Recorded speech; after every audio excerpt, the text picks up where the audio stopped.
الصلاة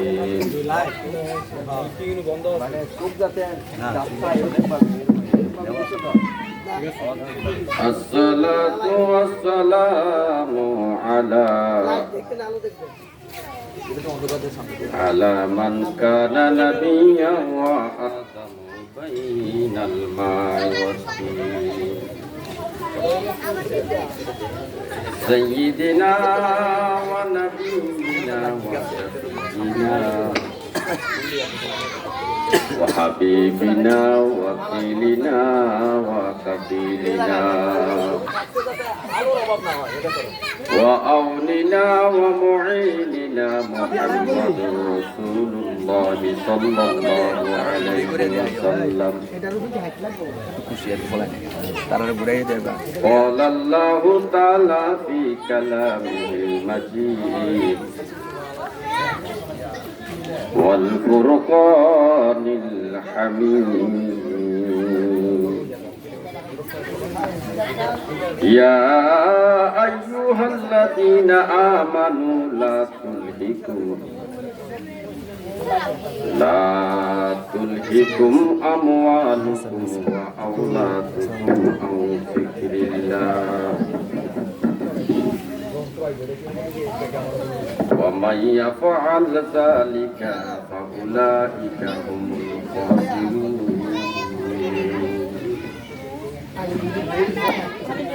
صدق الله مولانا العظيم وصدق رسوله النبي الكريم الآمين. قال النبي صلى الله عليه وسلم من ولد له ولد فليحسن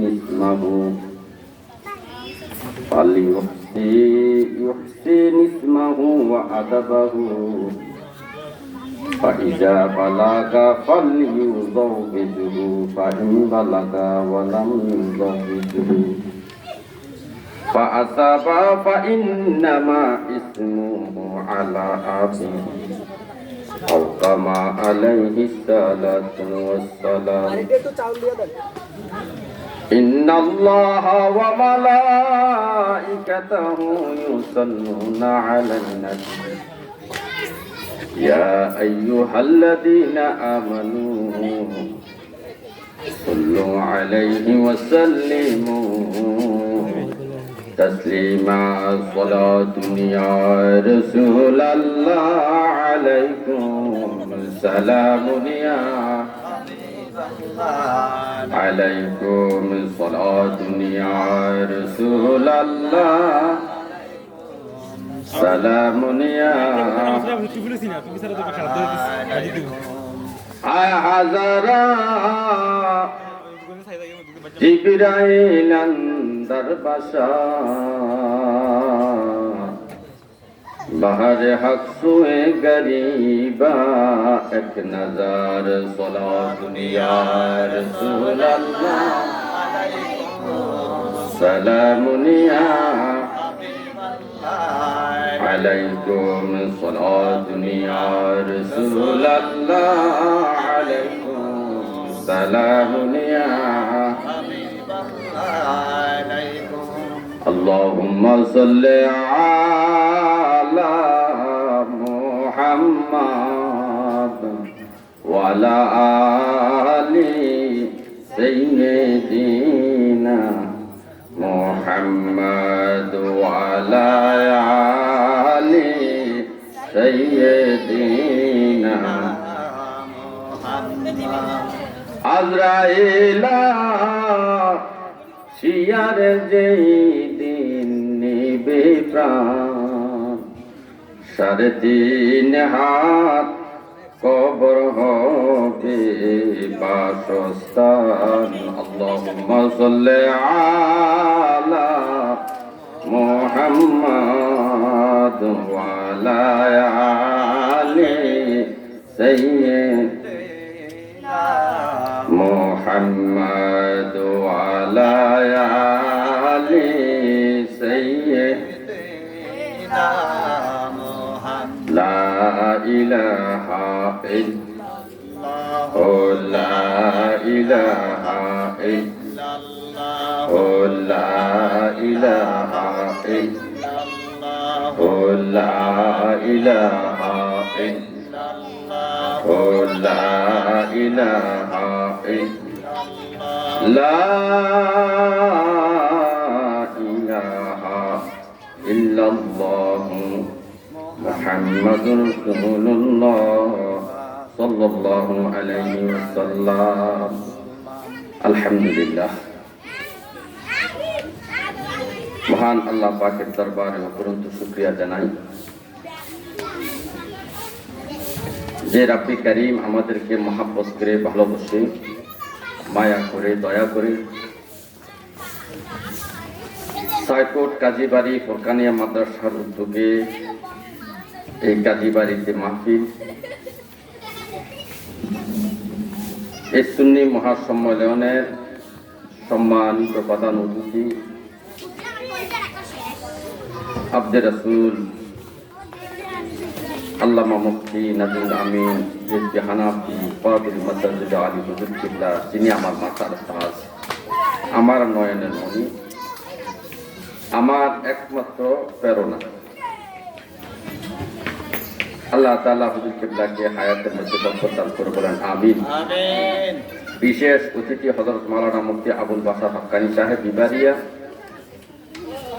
সহ আমার খুব আপন মানুষ, শ্রদ্ধাভাজন ব্যক্তি মুফতি কাজী সিদ্দিকুর রহমান সাহেব, মহাসচিব তালিমুস সুন্নাহ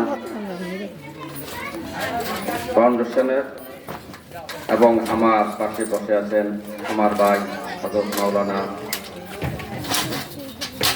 শাহ আলম সাহেব,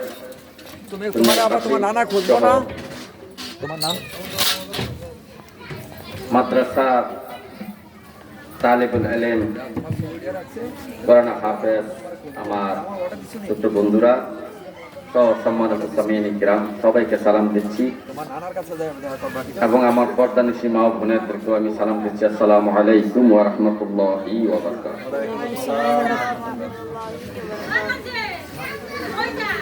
প্রত্যেকটা বিষয়ে অনেক আলোচনা থাকে, কিন্তু সময়ের অভাবে বিস্তারিত আলোচনা করা যায় না। তো যতটুকু সময় আল্লাহ তাআলা আমাদের জন্য বরাদ্দ রেখেছেন, ততটুকু সময়ের মধ্যে যেন পুরো বিষয়টার সংক্ষিপ্ত একটা ধারণা আমরা দিতে পারি। আল্লাহ তাআলা যেন তৌফিক দান করেন, আমিন। সম্মানিত সামিঈন কিরাম, আশিকান মুস্তাফা, আমরা প্রত্যেকেই মা বাবার হক, স্বামী স্ত্রীর হক, প্রতিবেশীর হক, সন্তানের হক, আত্মীয় স্বজনের হক, এই সমস্ত বিষয়ে আমরা শুনি কিন্তু জানি না। এগুলো শুনছি হকগুলা, কিন্তু এই বিষয়ে আমরা বেশি কিছু জানি না। একটা মানুষ বিয়ে শাদী করে সন্তানাদি হয়, সন্তানরা তাকে আব্বা আম্মা বলে সম্বোধন করে পরিচয় দেয়। এই হিসাবে প্রত্যেকটা মা বাপ সন্তানের কাছ থেকে হক পাওনার অধিকারী, যেটা আল্লাহ নির্ধারণ করেছেন, ওয়াবিল ওয়ালিদাইনি ইহসানা। কিন্তু এই মা বাবার হকের আগে আরেকটা হক আল্লাহ এবং আল্লাহ রাসূল আমাদের জন্য নির্ধারণ করে দিয়েছেন।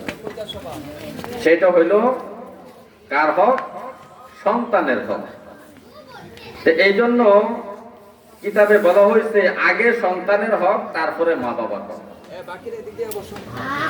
আগে সন্তানের হক, তারপরে কার হক? মা বাবার হক। মা বাবা যদি সন্তানের হক আদায় করে, সন্তান অবশ্যই অবশ্যই অবশ্যই মা বাবার হক আদায় করবে।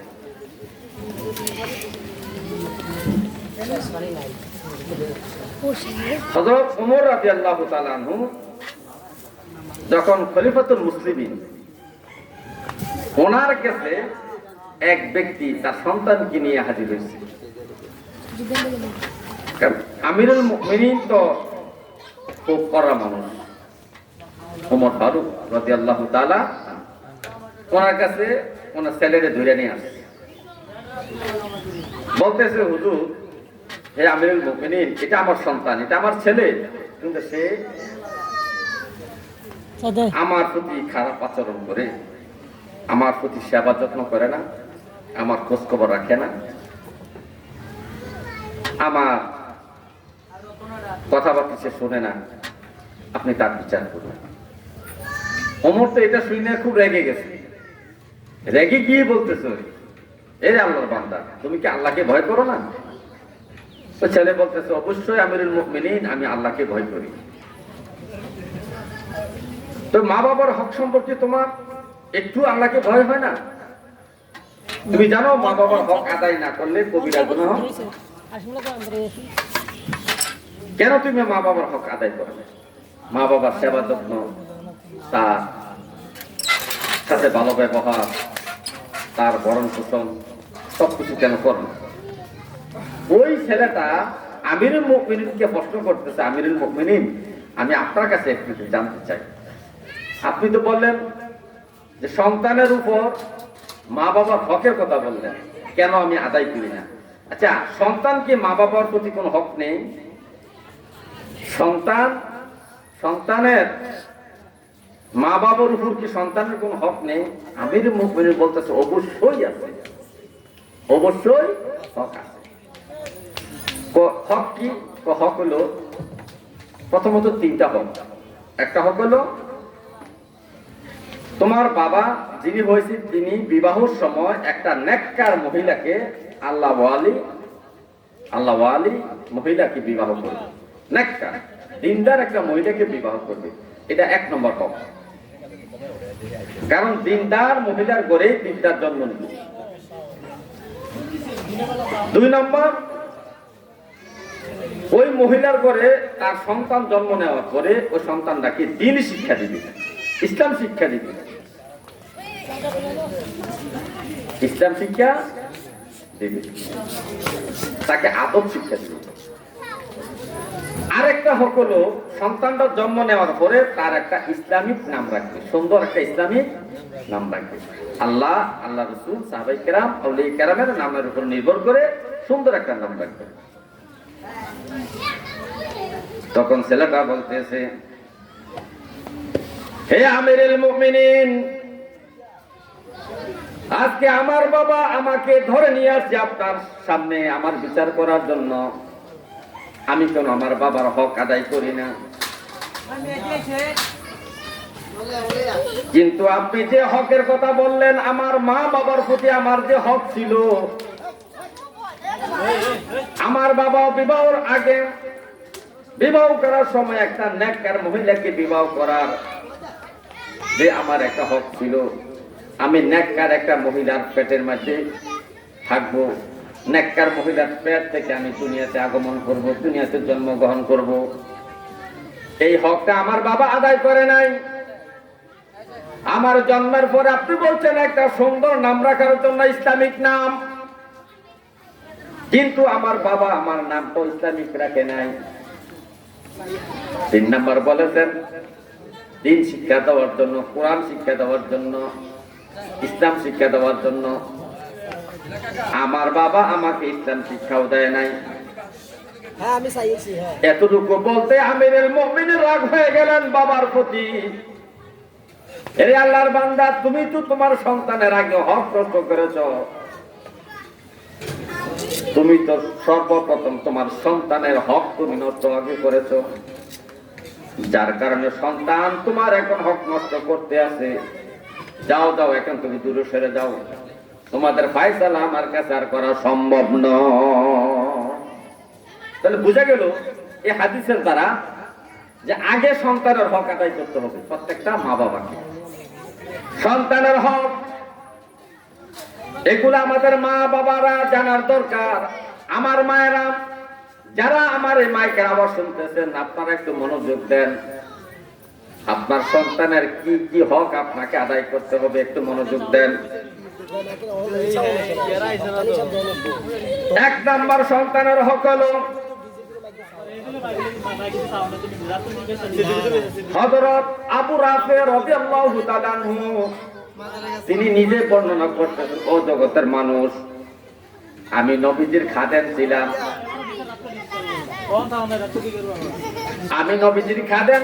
আমি নবীর বাড়িতে প্রায় সময় থাকতাম। যখন নবীজির কলিজার টুকরা হযরত ফাতেমা রাদিয়াল্লাহু তাআলা পরে ইমাম হাসান যখন জন্মগ্রহণ করলেন,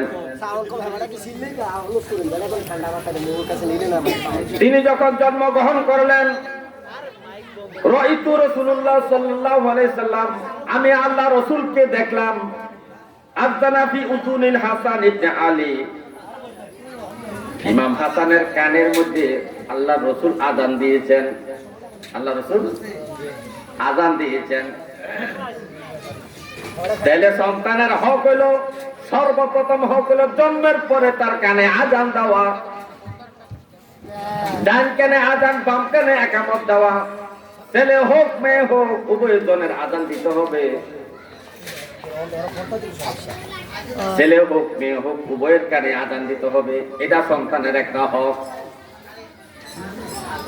তারপরে আবু রাফি বলতেছেন, ও জগতের মানুষ, যখন ইমাম হাসান জন্মগ্রহণ করলেন, আমি নবীজিকে দেখলাম, নবীজি দৌড়িয়া ইমাম হাসানের বাড়িতে গেলেন, মা ফাতেমার বাড়িতে গেলেন। যাইয়া ইমাম হাসানকে কোলে নিয়া তার কান, ডান কান বরাবর আমার নবী আযান দিয়েছেন। আমার নবীজি আযান দিয়েছেন। শুধু তাই না, ইমাম মালিক রাহমাতুল্লাহ আলাইহি বলতেছে, ও জগতের মানুষ, নবীজির কলিজার টুকরা হযরত জয়নব, উম্মে কুলসুম, ইমাম হাসান, ইমাম হুসাইন সহ নবীজির ঘরের মধ্যে যতগুলা শিশু সন্তান জন্ম নিয়েছে, সন্তান আদি থেকে নাতি পর্যন্ত, প্রত্যেকের কানের মধ্যে আমার নবী আযান দিয়েছে। আযান দিয়েছে। তাহলে সন্তানের 1 নম্বর হক হলো সন্তানের কানে আযান দেওয়া।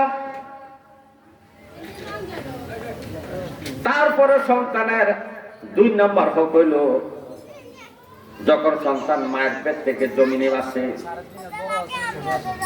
জন্ম যখন সন্তানটা গ্রহণ করে, তখন তার উপর 1 নম্বর হক হলো কানে আযান দেওয়া। 2 নম্বর হক হলো আল গোলাম মুরতাহানুম বি আকিকা। নবীজি বলছে, হে আমার উম্মত, তোমাদের শিশু সন্তানগুলো আকিকার সাথে বন্ধক।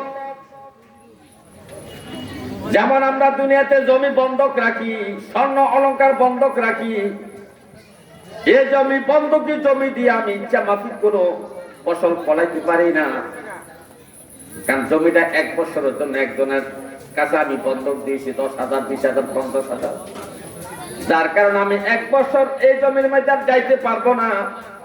এই জমি থেকে আমি ইচ্ছা মাফিক কোনো ফায়দা অর্জন করতে পারবো না, এটা হলো বন্ধক। নবীজি বলে, এই শিশু সন্তানেরা, প্রত্যেকটা শিশু সন্তান, ছেলে হোক আর মেয়ে হোক, প্রত্যেকটা শিশু সন্তান আকিকার সাথে বন্ধক। কার সাথে? আকিকার সাথে বন্ধক। নবীজি বলতেছেন, এই বন্ধকি সম্পদ দ্বারা যেমন উপকার অর্জন করা যায় না, তদ্রূপ আকিকার সাথে বন্ধক থাকার কারণে এই সন্তান দ্বারা তুমি ইচ্ছা মাফিক উপকার পাইবা না।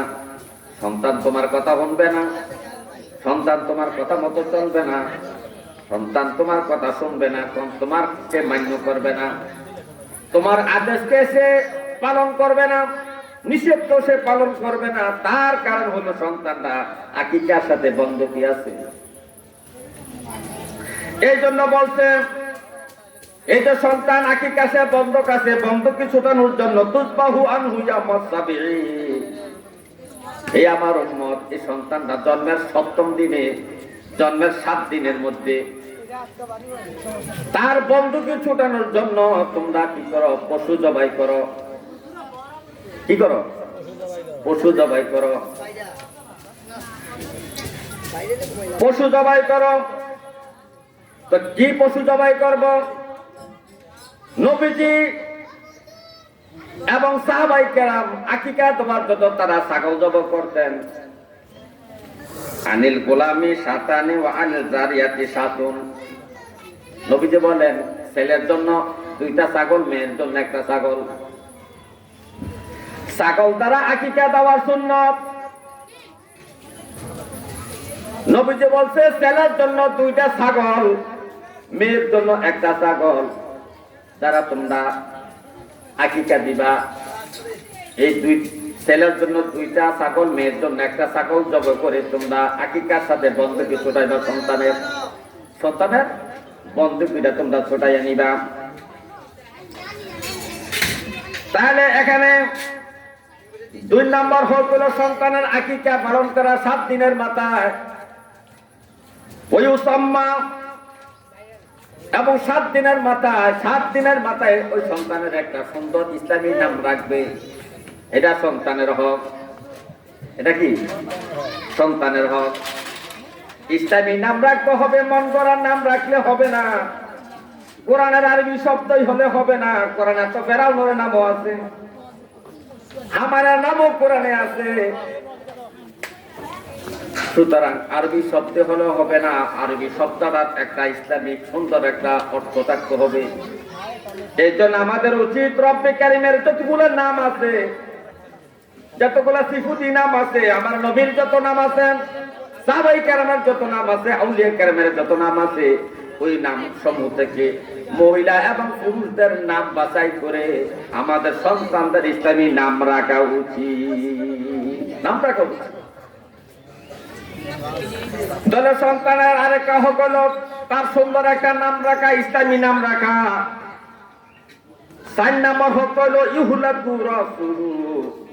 7 দিনের মাথায় তার মাথা মুন্ডাবে, মাথা কামাবে, মাথার চুলগুলা পালাবে। 7 দিনের মাথা। কয় দিনের মাথা? 7 দিনের মাথা।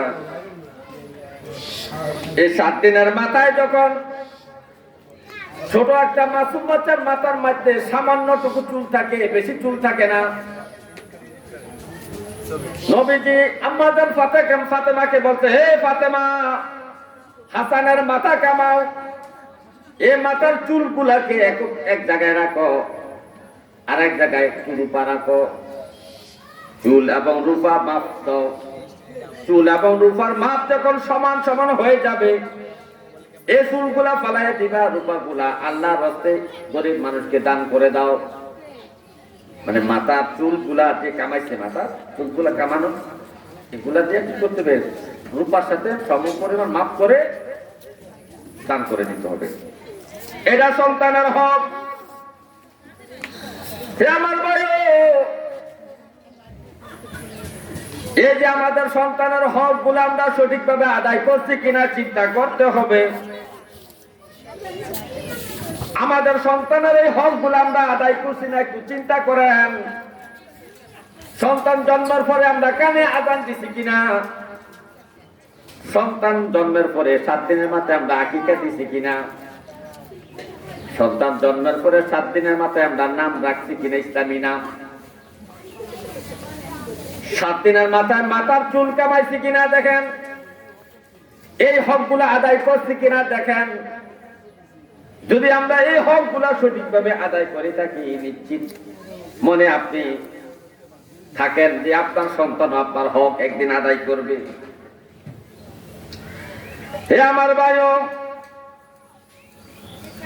হাদিস শরীফের মধ্যে আছে, হে আমার উম্মত, তোমরা যারা বাবা হয়েছো, মা হয়েছো, তোমাদের প্রতি তোমাদের কিছু সন্তানদের কিছু হক আছে। এর মধ্যে একটা হক হইল সুন্নতে খাতনা করানো। সুন্নতে খাতনা করানো। এই সুন্নতে খাতনা, ছেলে সন্তানের সুন্নতে খাতনা করানো, এটা মা বাবার প্রতি সন্তানের হক। এই সুন্নতে খাতনার হকটুকু আদায় করতে যাই আমরা অনেক শরীয়ত বিরোধী কার্যকলাপ শুরু করি। এই সুন্নতে খাতনা তো একটা ইবাদত। আমরা তো মনে করি শুধু নামাজি ইবাদত, রোজা ইবাদত, না মুসলমানের 24টা ঘন্টার কাজ কর্ম সবকিছু আবাদত, ব্যবসা বাণিজ্য আবাদত, রান্না বান্নাও আবাদত, বাজার হাট বাজার করা আবাদত, কৃষিকাজ করাও আবাদত।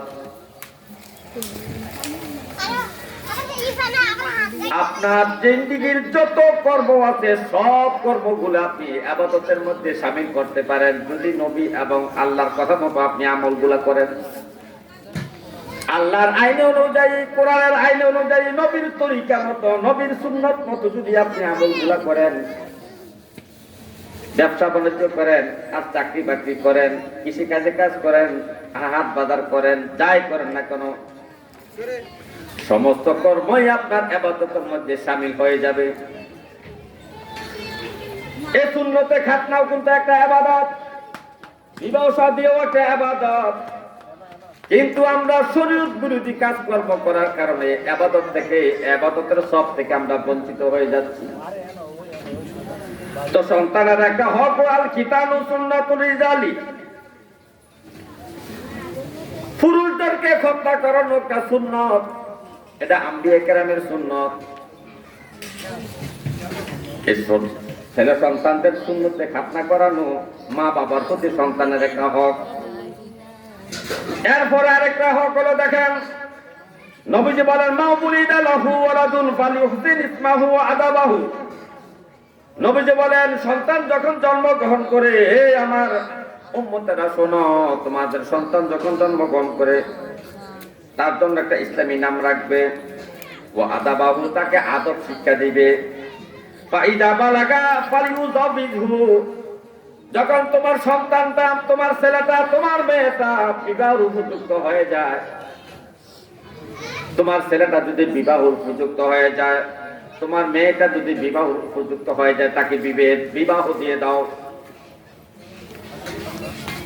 এতে বোঝা গেল ছেলে মেয়ের একটা হক হলো মা বাবার প্রতি সন্তানকে বিবাহ দেওয়া, বিবাহ করানো। এই ছেলে মেয়েদের বিবাহের ব্যাপারও আমরা অবহেলা করি, ইচ্ছা করে গুনার বোঝা আমাদের মাথায় তুলি। নবীজি বলছেন সন্তান যখন উপযুক্ত হয় তাকে বিবাহ দিয়া দাও, বিবাহ করাইয়া দাও। ফাইন বালাগা ওয়ালাম ইউযাবিহু, আর তুমি সন্তান বালেগ হওয়ার পরে, বিবাহ উপযুক্ত হওয়ার পরে, মেয়েটা বিবাহ উপযুক্ত হওয়ার পরে, ছেলেটা বিবাহ উপযুক্ত হওয়ার পরে যদি তুমি বিবাহ না করো, বিবাহ না দাও, তোমার মেয়ে যদি কোনো গুনাহের কাজ করে, তোমার ছেলে যদি কোনো গুনাহের কাজ করে, এই গুনার দায়িত্ব কার মাথায় যাবে? নবীজি বলছেন ফাসাবা ফাইন্নামা ইসমু আলা আবিহি। এই বিবাহ উপযুক্ত মেয়ে, বিবাহের উপযুক্ত ছেলে যদি কোনো গুনার কাজ করে, ছেলে যদি কোনো মেয়ের সাথে খারাপ সম্পর্ক করে, মেয়ে যদি কোনো ছেলের সাথে খারাপ সম্পর্ক করে, এই সম্পর্কের কারণে যত গুনাহ হয়েছে, জানা করার কারণে যত অন্যায় অপরাধ গুনাহ কাটা হয়েছে, নবীজি বলছেন ফাইন্নামা ইসমু আলা আবিহি, এই সমস্ত গুনার বোঝা মা বাবার মাথায় উঠবে। সমস্ত গুনাহ মা বাবার মাথায় উঠবে, এগুলা মা বাবার আমলনামায় উঠবে। কেন? সন্তান উপযুক্ত হওয়ার পরে কেন বিবাহ দেওয়া হলো না, বিবাহ করানো হলো না? তাহলে বোঝা গেল সন্তানের একটা হক হলো সন্তানকে বিবাহ করানো। উপযুক্ত হইলে এই হকটা আমরা অবশ্যই আদায় করতে হবে। আর এই হক গুলা যদি আদায় করি আমরা আমাদের সন্তানের প্রতি, সন্তানরাও একদিন আমাদের হক আদায় করবে।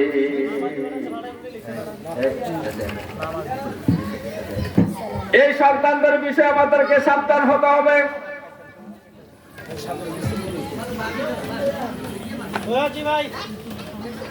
এই সন্তানদের বিষয়ে আমাদেরকে সাবধান হতে হবে।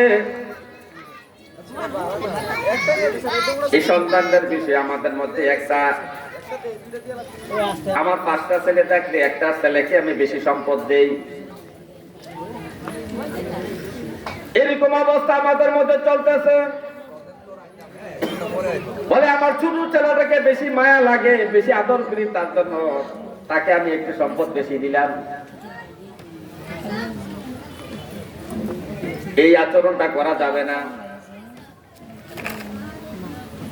নোমান ইবনে বশির রাদিয়াল্লাহু তাআলা আনহু তিনি বলতেছেন, ও জগতের মানুষ, আমি নোমানকে আমার আব্বা বশির হাতে ধরে নবীজির কাছে হাজির হইলেন। নবীজির দরবারে যায় বলতেছি, ইয়া রাসূলুল্লাহ, এটা আমার ছোট ছেলে, এটা আমার সন্তান।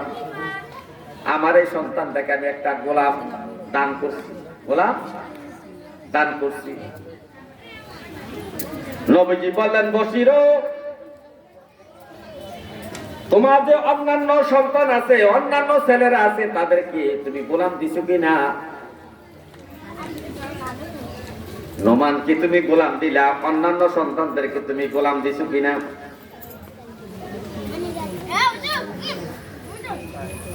সে বলতেছে, ইয়া রাসূলুল্লাহ, আমার অন্যান্য সন্তানদেরকে আমি এইভাবে গোলাম দেই নাই, গোলাম দান করি নাই। তো নবীজি বললেন, হে বশির, তুমি শোনো,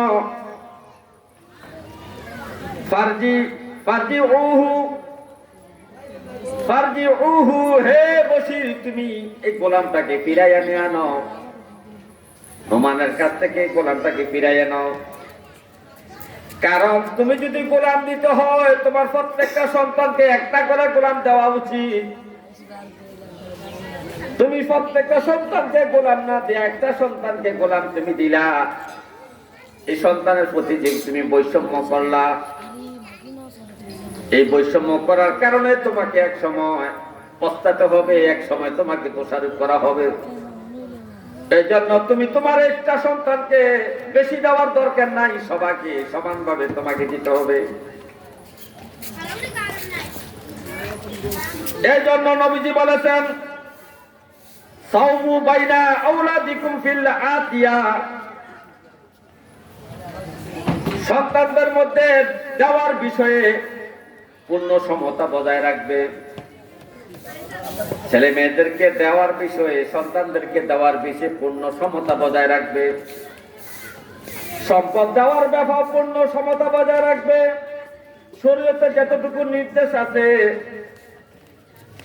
ছেলে পাইব 2 ভাগ, মেয়ে পাইব 1 ভাগ।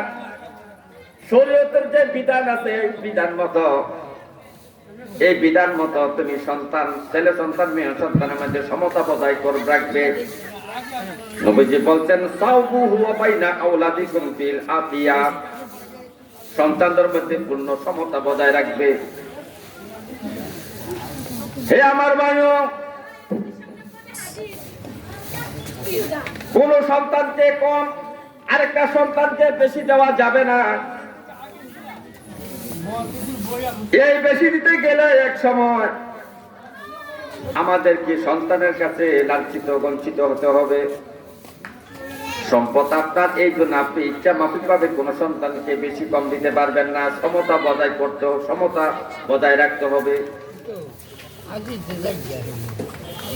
আজকে বর্তমান সমাজের মধ্যে অনেক মা বাবাকে দেখা যায় যে এক সন্তানকে সম্পদ একটু বেশি দেয়, অন্য সন্তানকে একটু কম দেয়। আল্লাহ রাসূল বারবার নিষেধ করেছেন, এই কাজটা তোমরা কখনো করবা না, কখনো তোমরা এই কাজটা করবা না। বিভিন্ন হাদিসের মধ্যে নবীজি নিষেধ করেছেন, তোমাদের সম্পদ গুলা শরীয়ত সম্মত ভাবে বন্টন করবা ছেলে মেয়েদের মধ্যে। তুমি ইচ্ছা করে কোন সন্তানকে একটু জমিও বেশি দিতে পারবা না, একটা টাকাও তুমি বেশি দিতে পারবা না। সমতা বজায় রাখতে হবে। যেহেতু নোমান বিন বশিরকে নবী নিষেধ করছেন, হে বশির, তোমার সন্তানকে যে তুমি গোলামটা দিয়েছো, গোলামটা ফিরাইয়া নাও। তোমার সন্তানকে তুমি যদি গোলাম দিতে হয়, তোমার অন্যান্য 5টা সন্তানকে 5টা গোলাম দেওয়া দরকার লাগবে। যদি 5টা সন্তানকে 5টা গোলাম দিতে পারো, তাহলে নোমানকে তুমি গোলাম দাও। আর যদি 5টা সন্তানকে তুমি গোলাম দিতে না পারো, তাহলে নোমানকে তোমার গোলাম দেওয়ার দরকার নাই, কারণ সমতা বজায় থাকবে না। হে আমার ভাইও, এই যে আমাদের সন্তানদের হক, নবীজি বলছেন, ইত্তাকুল্লাহ আওলাদিকুম তোমাদের সন্তানদের বিষয়ে আল্লাহকে ভয় করো, তোমাদের ছেলে মেয়েদের বিষয়ে আল্লাহকে ভয় করো। আদিলু আওলাদাকুম, এবং ছেলে মেয়েদের বিষয়ে তুমি সঠিক সিদ্ধান্ত নিও, গর্বের সিদ্ধান্ত নিও না। এদের মধ্যে তুমি সমতা বজায় রাখবা, কোন ছেলেকে বেশি কোন ছেলেকে কম, এক ছেলের সাথে ভালো আচরণ আরেক ছেলের সাথে খারাপ আচরণ এমন যেন তোমার না হয়, এটা তুমি সাবধান থাকবা। আর এই ছেলে মেয়েদের বিষয়ে তুমি আল্লাহকে ভয় করো, এবং তাদের মধ্যে বন্টনের মধ্যে তুমি 19-20 করবা না, সম পরিমাণ বন্টন করতে হবে। কারণ তোমার এই সন্তানের বিষয়ে তোমাকে হাসরের মাঠে প্রশ্ন করা হবে। এরে আমার বান্দা, আমি তোমাকে সন্তান দিয়েছিলাম, ধন সম্পত্তি দিয়েছিলাম, এবং সম্পদ এবং ধন সম্পদ দিয়াই আমি বিরত থাকি নাই, বিধানও দিয়েছি কিভাবে কি করবে, সন্তান কিভাবে লালন পালন করবে, সন্তান প্রতি ধন সম্পদ কিভাবে বন্টন করবে, কি পরিমাণ সন্তানকে সম্পদ দিতে হবে, সব কিছু আমি বর্ণনা করেছি। আমার এই বিধান মতো, আমার হাবিবের সুন্নত তরিকা মতো সন্তানদের সাথে সমতা বজায় রাখছো কিনা তুমি বলো। কারণ হাসরের মাঠে কিছু কিছু সন্তান মা বাবার বিরুদ্ধে মামলা করবে আল্লাহর দরবারে, রব্বে কারীম, এই যে আমার বাবা আমাকে সম্পদের দিক দিয়ে ঠকাইছে, আমাকে লেখাপড়ার দিক দিয়ে ইসলামী জ্ঞান অর্জন করার দিক দিয়ে ঠকাইছে, আমার বাবাকে আমাকে কোরআন শিক্ষা দেয় নাই, নামাজ শিক্ষা দেয় নাই, আমার মা বাবা আমাকে সূরা কেরাত শিখায় নাই, নামাজের তাসবিহ তাহলিল গুলা শিখায় নাই, এই আত্তাহিয়াতু আমি পারি নাই, দুরূদ শরীফ আমি পারি নাই, দোয়া মাসুরা পারি নাই, সূরা কেরাত না পড়ার কারণে মসজিদে যাইতে আমার লজ্জা লাগে। অনেকে নামাজ পড়বে সূরা কেরাত পড়ে, আমি তো মসজিদে গেলে সূরা কেরাত জানি না, কিভাবে আমি নামাজ পড়বো? আমার মা বাবা আমাকে এগুলো শিখায় নাই, আমার মা বাবা আমাকে না শিখানোর কারণে আমি মসজিদ থেকে দূরে আছিলাম, নামাজ থেকে দূরে আছিলাম। আজকে নামাজ না পড়ার কারণে আমাকে আপনি জাহান্নামী বলে সাব্যস্ত করেছেন। সুতরাং যাদের কারণে আমি নামাজ শিখতে পারি নাই, নামাজ হইতে পারি নাই, নামাজ পড়তে পারি নাই, ওই মা বাবাকে আগে জাহান্নামে নেওয়া লাগবে।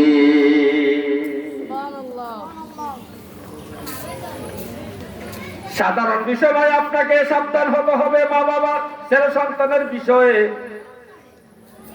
আপনি কি চিন্তা করেছেন, সন্তান বিবাহের উপযুক্ত হওয়ার পরে যদি আপনি ছেলেটাকে বিবাহ না করান, আর এই ছেলেটা যদি প্যারপিরিতে করে, মোবাইলে সেটিং করে, ডেটিং করে, যাই কিছু করুক না কেন, এই যত গুনাহ হবে সমস্ত গুনাহ নবী বলতে মা বাবার আমল নামায় আসবে। আপনার মেয়েটা বিবাহ উপযুক্ত, আপনি বিবাহ দেন না, মেয়ে কিন্তু বিবাহ বসতে রাজি আছে, কিন্তু আপনি বিবাহ দেন না। এই যে মেয়েটা মোবাইলের মাধ্যমে বিভিন্ন মাধ্যমে সে গুনার কাজ করতেছে, এই গুনার দায় দায়িত্ব সব মা বাবার উপর কাঁধে পড়বে। এই জন্য আমাদেরকে সন্তানের বিষয়ে সাবধান থাকতে হবে ভাই, সন্তানদের বিষয়ে আমাদেরকে সাবধান থাকতে হবে। তাহলে আজকের আলোচনা থেকে আমরা জানতে পারলাম, সন্তান জন্মগ্রহণ করলে সন্তানের কানে আযান দিতে হবে, 7 দিনের মাথায় সুন্দর একটা নাম রাখতে হবে, আকিকা দিতে হবে,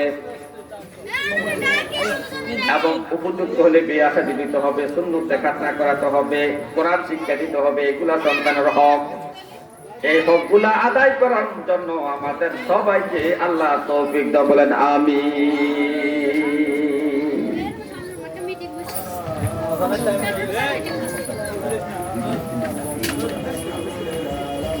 আল্লাহ তাআলা আমাদেরকে